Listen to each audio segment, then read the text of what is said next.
That's an interesting subject.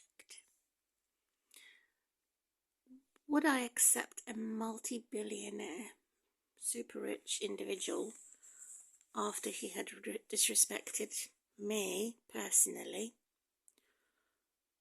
compared to everybody else? It depends on the situation.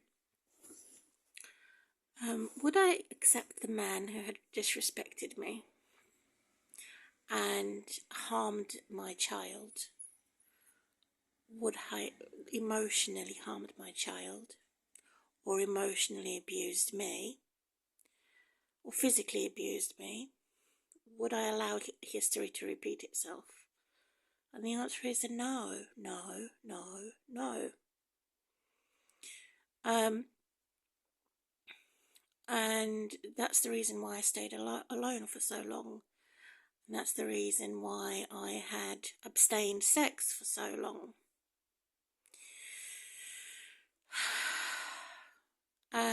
If I have comfort eating, it's not gluttony.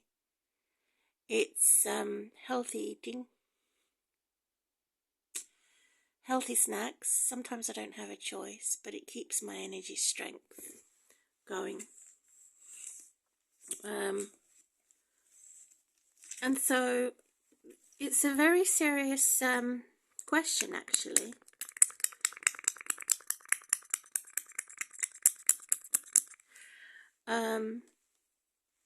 It's the same as putting some moisture on my face. Some beautiful moisture on my face.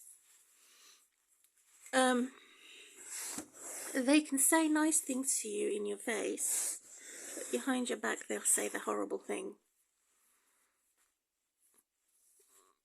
So I have been planning to use a dating agency for the first time, but I have been challenged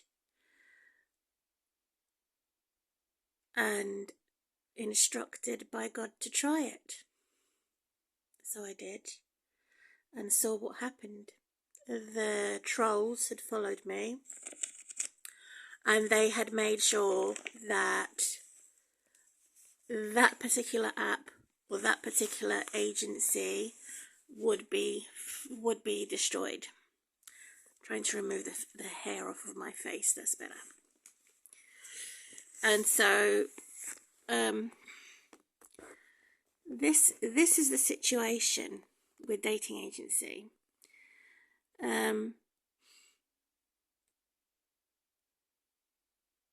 Is that people accompanying any dating agency, whether it's Christian or non-Christian,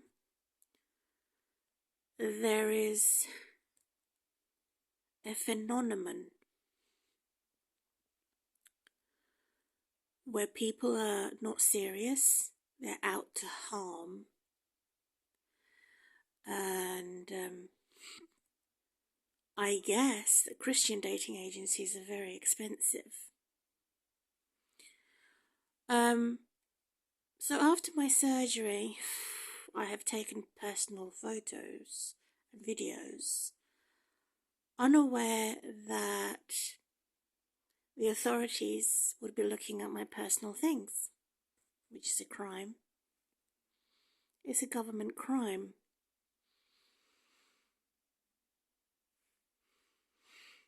So they have concerned consistency about my safety. That's why they did it in one mind. However, this is where they're crossing the line of making decisions for me and being too intrusive. I didn't invite any authority, and they think they can do it. So this is the characteristic of professional versus the non-professional. So when you're in the category of disability, you're not going to have any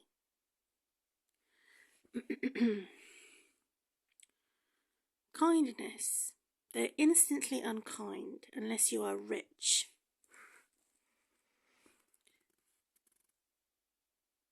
And so this is the condition.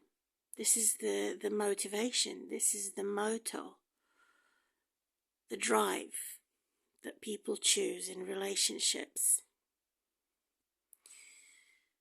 So they say it's a dead end, and they've mocked me, they've beat me up black and blue on the street, you'll never make any friends, your family will disrespect you because you had one divorce. Well, what about my relatives?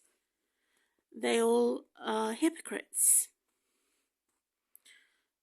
They had more sexual partners than I ever had, so they cannot talk. Gotcha on that one.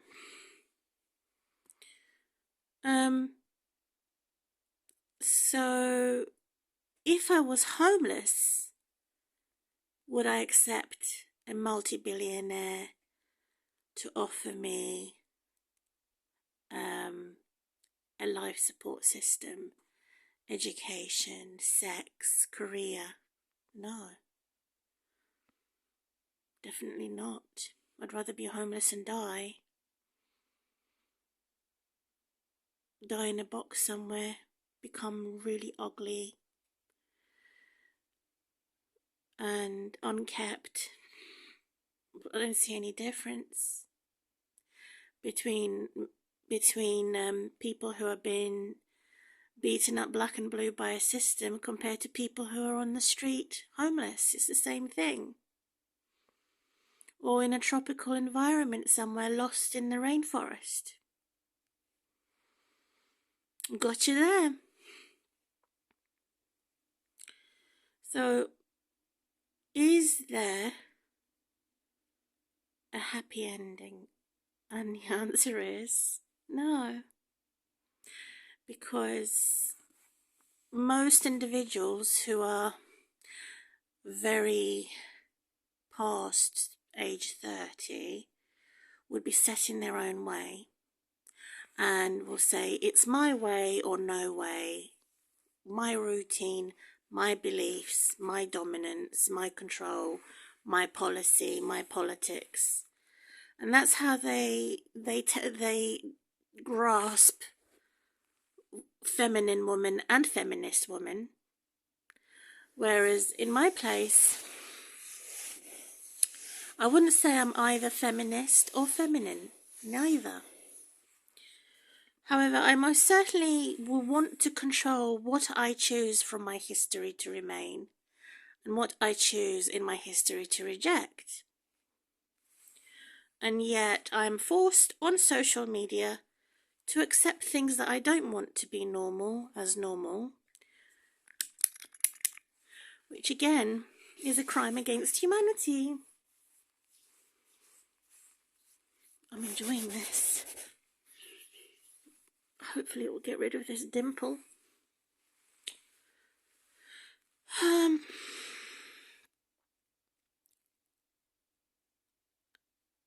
The richer they are, the more rude they are.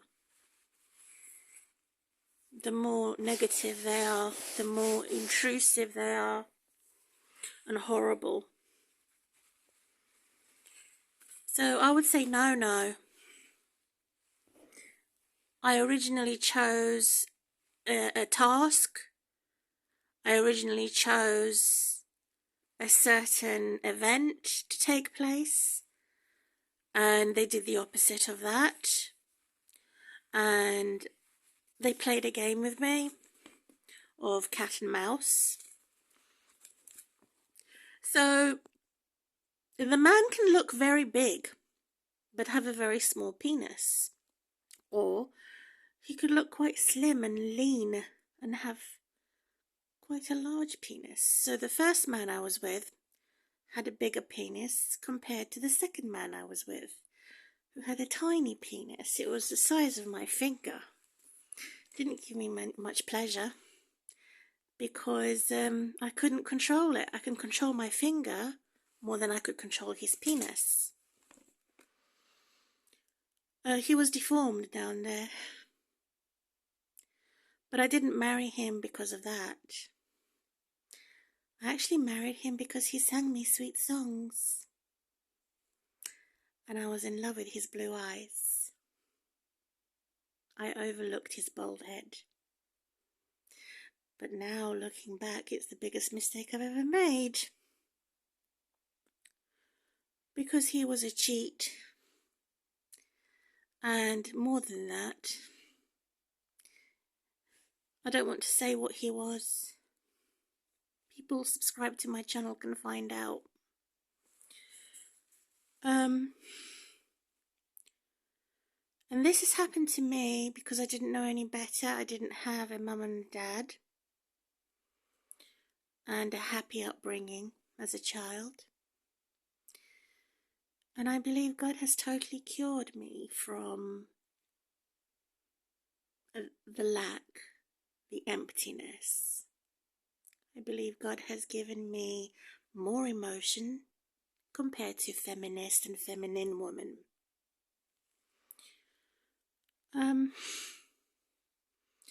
I find myself complete when I am in tune with the little girl inside of me. However, I have also come to learn to accept my ugly part of my body, my spirit, the dark side of me, and give it to Jesus. That's my testimony in the public, to say, I don't like this about myself, this part of body, this part of spirit. Please help. And God never fails to help. So I had to accept, and just as I am, to God, to come clean.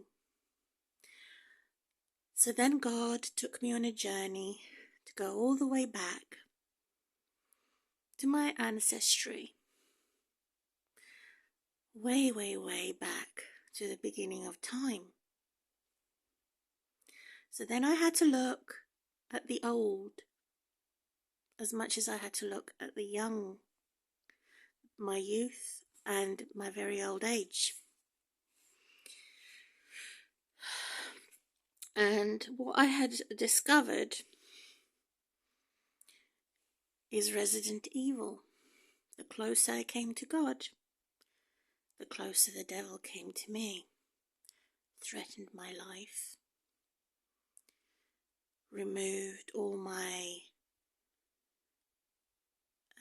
bandages that the angels and God had put to cover me. It came to uncover me, to rob and rape me, and use and abuse me for its own perverted pleasure. So this resident of evil has been around me, and I think this is the case for all the prophets and prophetesses. The closer you come to God and your true nature backdated to the beginning of time, the more you will have an encounter of the rebellious bad angel, as much as you have the good angels too.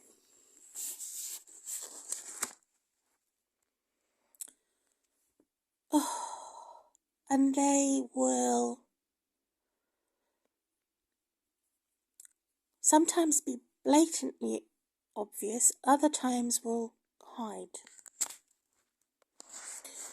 And what is most nerve-wracking is knowing that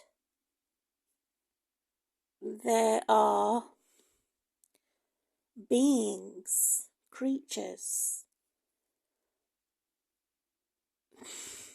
on the media, internet, and in society that people will say this is human when in fact it isn't human.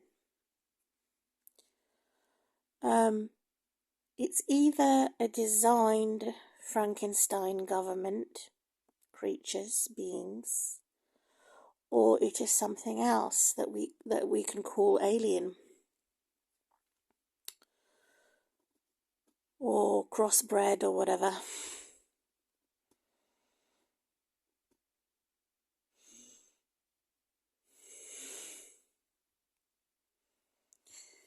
So the origin of the woman of God has nothing to do with feminism and being feminine.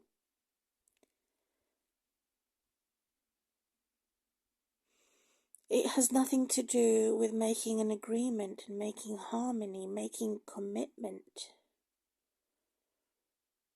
making a public performance or entertainment.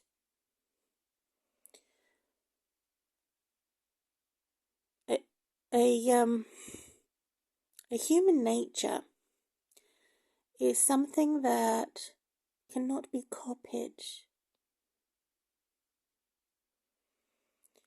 No matter how much you concentrate on it. Such as a piece of music, for example. We can repeat it. We can record it. And it's a prominent instrument that can be decided upon. This belongs to one, and that one belongs to another. Human nature is truly free to decide what it wants from its past and what it doesn't. When the government intervenes in the state and politicians and force individuals through persecution to repeat history and have negative attention, that is persecution. It is devilish. And when God has given me instructions and I say this is how it's supposed to be, and people in power that ignore the power of God will have consequences for that. Because prophetesses and prophets have a serious message to give. When it's not taken seriously and is abused by others abusing their positions of power, including celebrities, politicians, etc., who are up top abusing their positions of power to say that I am nobody, that God doesn't send messages to me, that I'm fat and ugly, and any other insult that they would think of, all the way from the moon and back to planet Earth. It doesn't bother me. If I had a home or if I hadn't had a home, my word would still be the same. That's the point. So coming close to God is coming close to human nature. Coming close to money, sex and drugs is coming away from human nature. It's coming towards darkness and the rebellious angels, the watchers, who watch you for evil, not for good. So, in simple terms, I'm concerned for the human race. So many have gone deep into black magic, white magic, or whatever you want to call it. They have corrupted the definition of human because so many genocides have happened. And they don't take God seriously enough. They don't take saints seriously enough. They don't take a relationship with God seriously enough.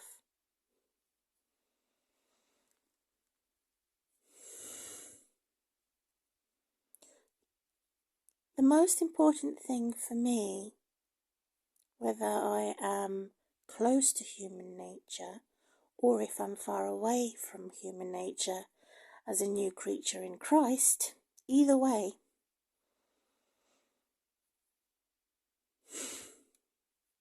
The most important thing for me to remember and concentrate on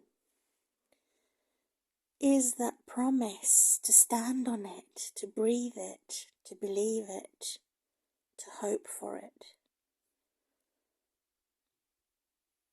to live for it, which is greater than death, to actually live for this particular promise.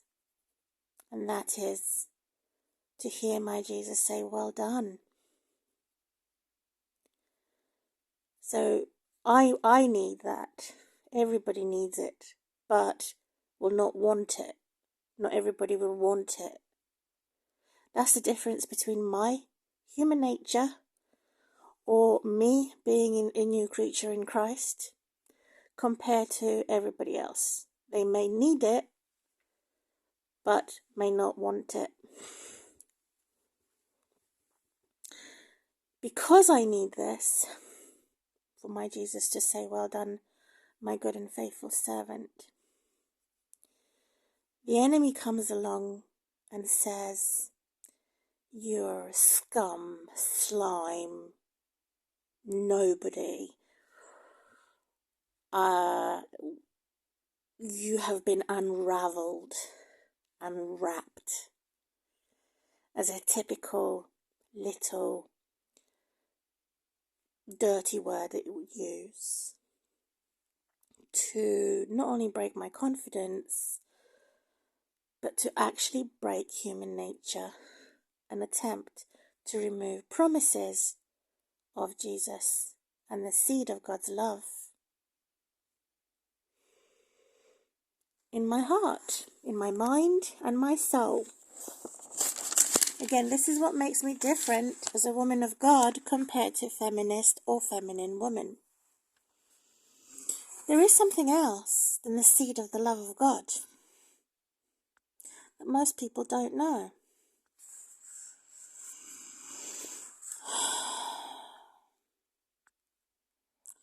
It is to transform and renew my mind every day is a new day.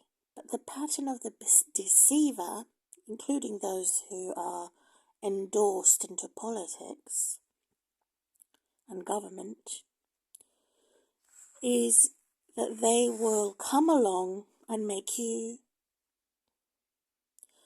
disconnected from your emotion, your logic that says every new day is a new day filled with the mercy of God. They would ignore that. Today is not the day that God has made.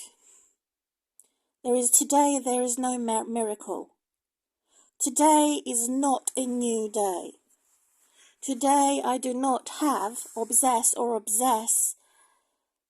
the mercies of God. Why? Because they're not worthy. They're unworthy.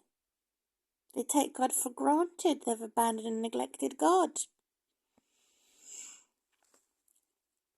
So the stronger the ability to acknowledge that each day is a new day, the more maturity, the more closer to nature, human nature, and even born again, new creature in Christ, you are.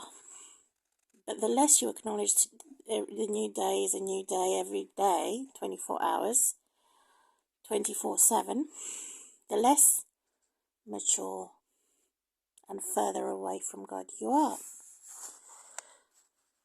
So this can be overwhelming for anyone to concentrate on, particularly those that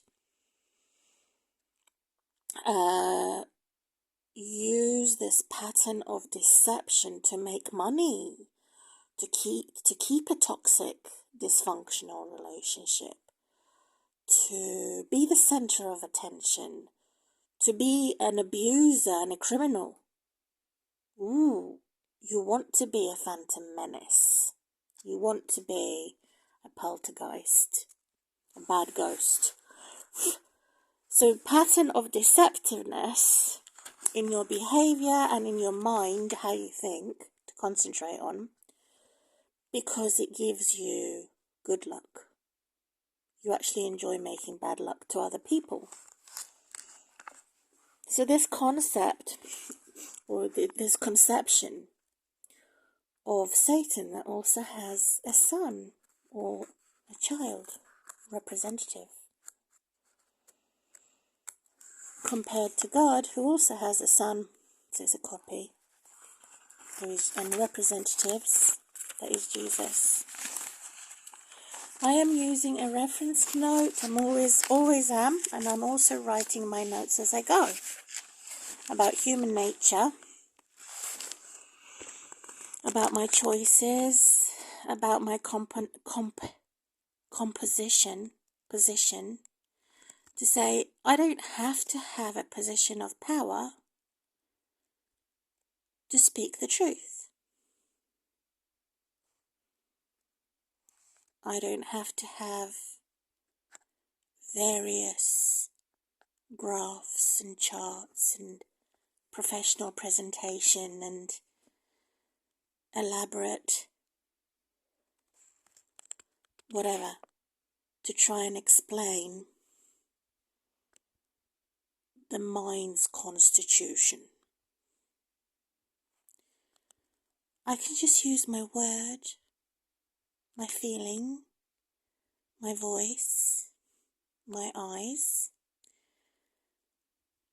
and try and be comfortable in my own skin.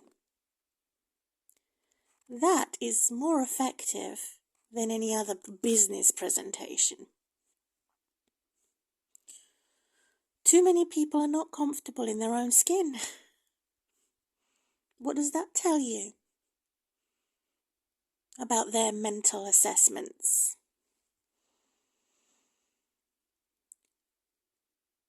Another hard pill to swallow, spiritual pill, is that in nature, to plant a beautiful perfumed flower, we need compost.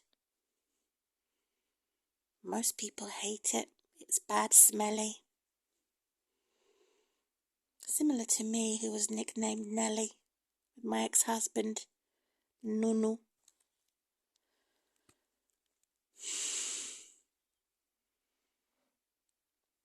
It was an unhappy marriage. I must not have a smile on my face. I must not want to remember him. The day that he died was the happiest day of my life, which was May 2012. So the cats came along and kept digging the manure, pooing. I hated it. But God taught me a lesson that when we endure something that is wicked and wrong for as long as possible, the God of mercy and the God for the land of the free, freedom comes. The presence of God gives me freedom. It's not only about forgiving your enemies. It is about seeing how long you can endure and put up with. Hating evil, but putting up with something that you're not comfortable with, something that you don't like, and take the responsibility as a servant to that which you have made a mistake with. So I had to serve that which I didn't like, which I wasn't comfortable with, which I was hurt by. And there is another expression, sleeping with an enemy. And that's symbolic for that bad smell from the compost fertilizer. But because I kept on in my duty for God, not because I wanted to keep the harmony, not because I was the same as a feminist and a feminine. Rather, I was doing a duty for God to protect my child. She could have been even worse abused than he already had done. I have had people on the internet tell me not to stop talking nonsense. It was only a nappy change. They don't fear God. And they were not the ones married to him. I was.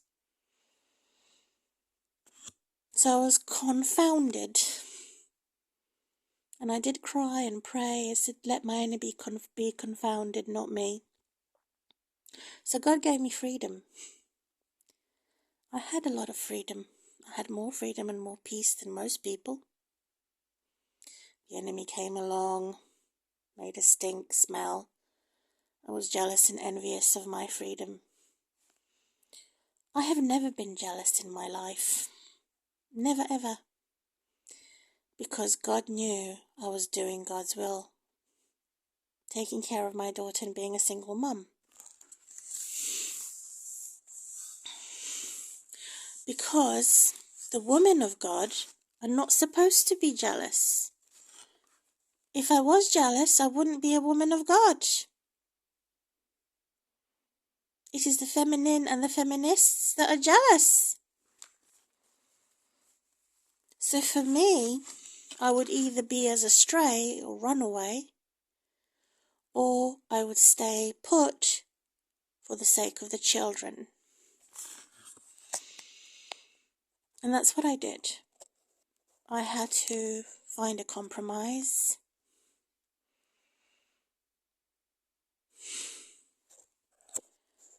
And he was crooked.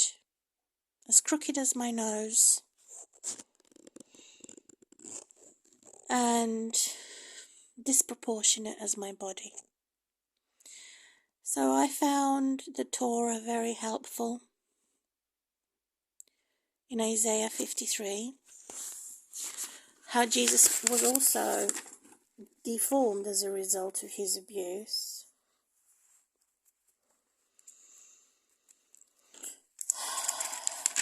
And that too also gave me an encouragement. Because when Jesus cried on the cross, it is finished, there was a closure. That means there's certain things in my life I want to forget. And there's certain things I want to acknowledge that nothing is identical, not even identical twins. Going back further to my childhood, the 20, in the 20 figure, thousands of pounds compensation when I was hit by a car and I almost died. My arm, my leg and my pelvis, bone broken. High temperature in a plaster for a whole year in a wheelchair from age 7 to age 8. And so there's others in the world that have had car accidents and they can compare to me. However, looking at the details of how I was treated, how I was operated on, is not the same, is unique. There is no one on this planet that is exactly the same as me. Now, do people see these 2 points? Do they understand these 2 aspects that I'm trying to also become more aware? One, my experience, this is what has happened, can be the same and identical to somebody else in the world. 2, how I was treated during that experience is not going to be identical to anybody else in the world. So I have acknowledged this. So if anybody wants to challenge or compete with me on these two aspects of reality, they can. They can listen to this video over and over again because they may hear something else. They may be, as a result of listening to me over and over and over and over and over again, they may be shocked as a group or as an individual to learn that one is delusional, or this illusion.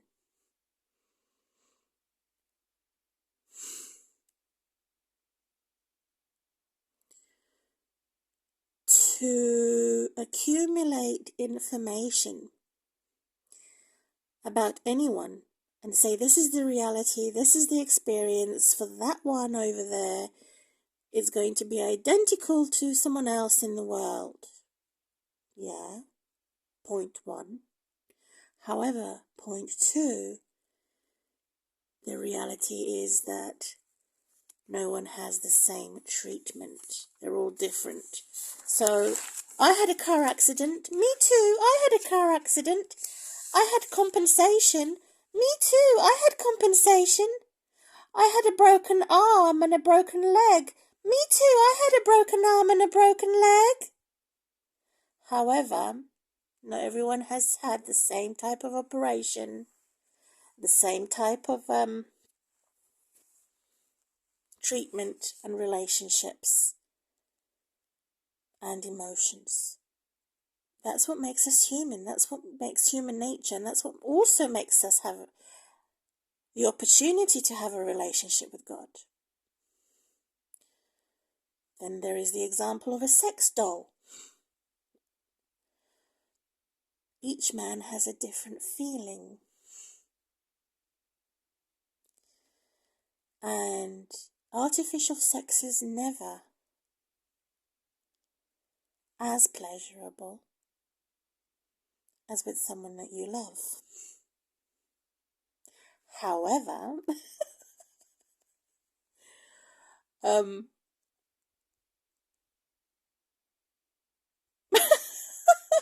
I won't say it because that will make me feel like a stubborn mule. No, I won't say it. Keep it to myself. It is possible to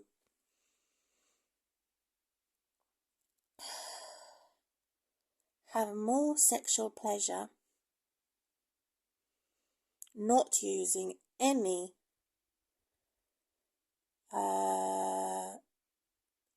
type of object,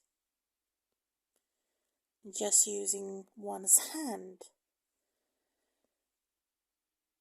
as a single person compared to your partner or wife, husband.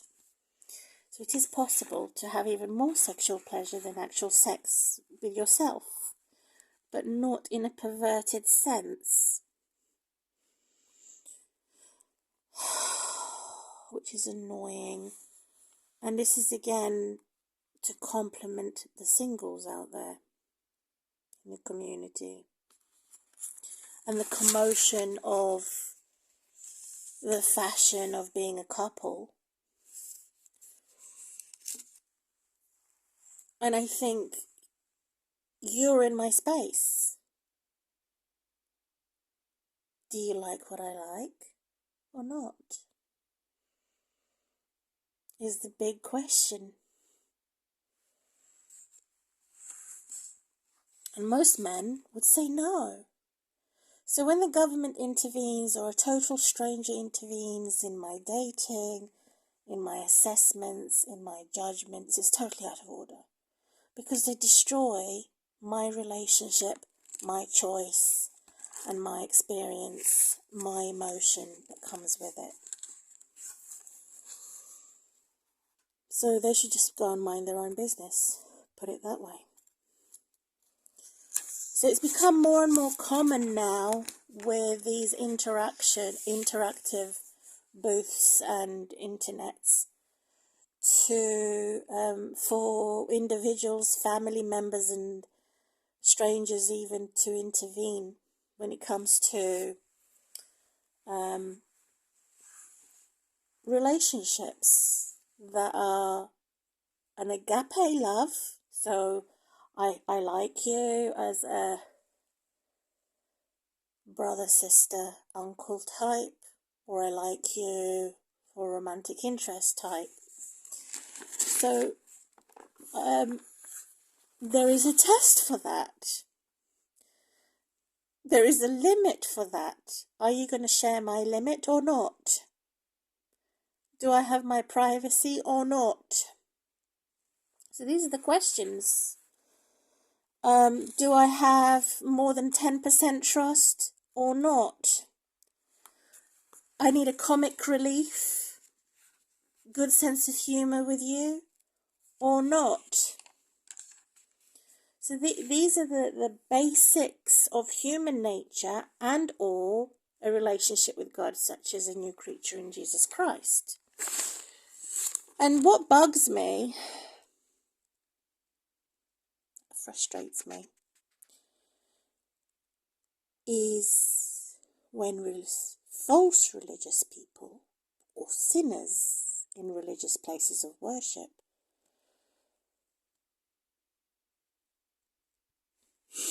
dismember and put off non-religious.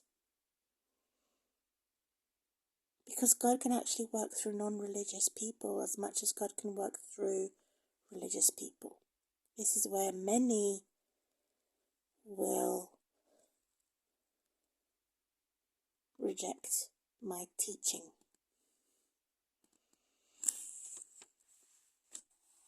Don't talk to her, she's a prostitute. Don't talk to him, he's a pimp. Don't talk to that one, it's a criminal. Don't touch that individual, it's a murderer. Come back. Didn't Jesus speak to everybody? So they say this because they're afraid of being jinxed. And it's not funny. It's unfit, and they're fit for nothing when it comes to claiming to be religious. Because if I was to have a public church, my church doors would be open to everyone. However, I would separate the sick from the healthy and the women from the men. However, my church at home, which is private, not public, is out of this world. It's a different reality. And the devil has touched or scratched the surface of it. He didn't like it, and it couldn't wait to get out.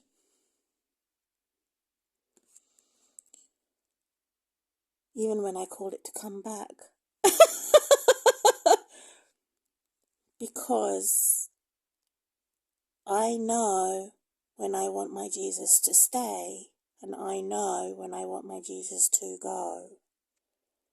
So it was looking for Jesus. Where are you? I found you. I haven't found you. I lost you. And so this is the abnormality of the demon-possessed and obsessed individuals who are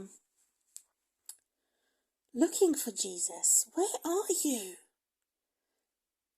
I've lost you. I find that hilarious. Of course, it's going to lose Jesus when I tell Jesus to go away. We have visitors, Jesus. not to my liking. So please leave.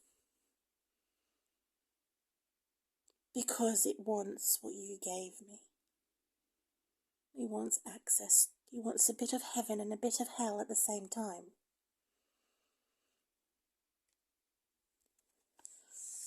And so this is what frustrates the sinners, because they're not going to find Jesus. And Jesus will not be found until Jesus and I know that there is genuine respect and honour, because Jesus is worthy to be honoured and to praise. To praise, reading, writing, dancing, or doing whatever you can, even if it seems devilish. Go and come clean to Jesus as you are.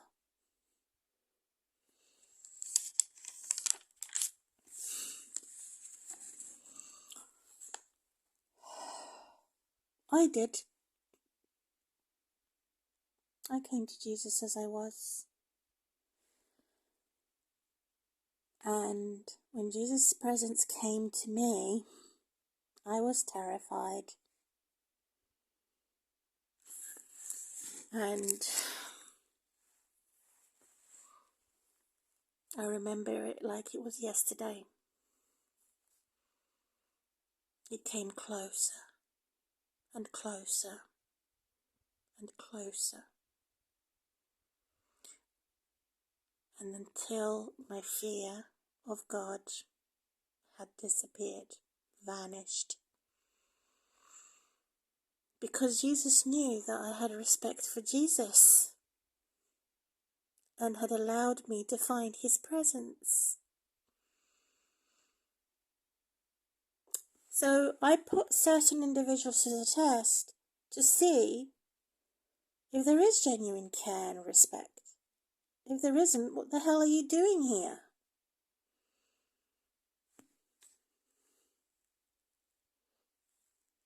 So in closing the video is my pregnancy. I want to remember that. My daughter was like a sellotape inside me. But if she wants to forget, she can. That's how I close this video, as Mimma, early May 2023.